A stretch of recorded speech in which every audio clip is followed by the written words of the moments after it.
والله ياسمين عز دي مفيش زيها. اول واحدة تنسف الرجالة وتقف جنبهم. يا حمو. ايه يا ولية انت ده؟ ايه حمو دي؟ ايه في ايه؟ كاتك قوى ما سمعتش يا ولية عن درس تفخيم الزوج؟ لا والله ما درستوش، هو كان في المكرر. افهمي يا جهلة.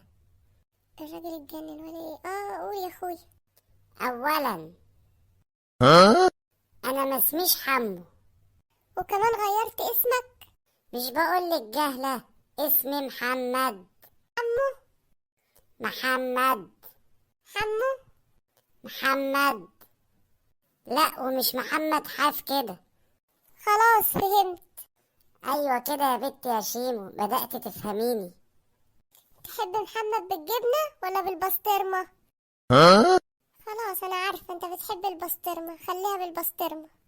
لا خليها بالجبنة احسن عشان البسطرمة غالية. ثانيا احيه، هو في ثانيا؟ تقولي يا استاذ محمد وتنعمي وتفخمي كده. معلش يا حبيبي ما خدتش بالي، اقول ايه يا استاذ محمد؟ ايوه مفيش حمو دي تاني. ثالثا لو سمحتي ما تاكليش اخر حرف من اسمي.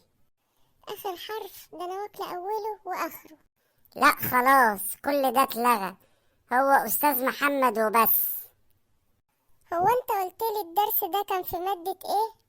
انا ما سمعتش عنه، ولا يمكن كنت غايبة في الدرس ده. مادة ايه دي؟ الاستاذة ياسمين عز هي اللي مفخمة الراجل، اول واحدة تقف جنب الراجل وتدعمه.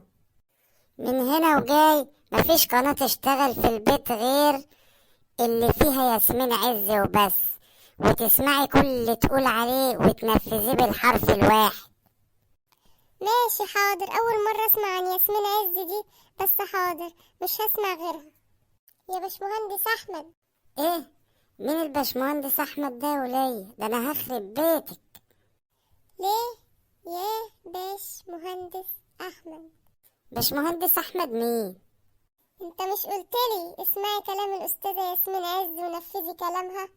انا اتفرجت عليها وقالت ان الباشمهندس احمد يقدر يعمل لي كل حاجة في اي وقت وفي كل مكان، ربنا مسهلها له كده اكنه طالع من الفانوس. بقى الاستاذة ياسمين عز قالت كده؟ اه والله قلت لما تبقى الباشمهندس احمد هتجيب لي طلبات البيت، اللحمة والفراخ والسمك والمكرونة والرز والزيت. الولية اتجننت ولا ايه؟ ليه شايفاني طالع من الفانوس؟ مش انت قلت لي اتفرجي عليها؟ هي قالت كده. لا يا ستي، ولا ياسمين عز ولا رضوى الشربيني، خلينا حبايب احسن. حبيبي يا حمو.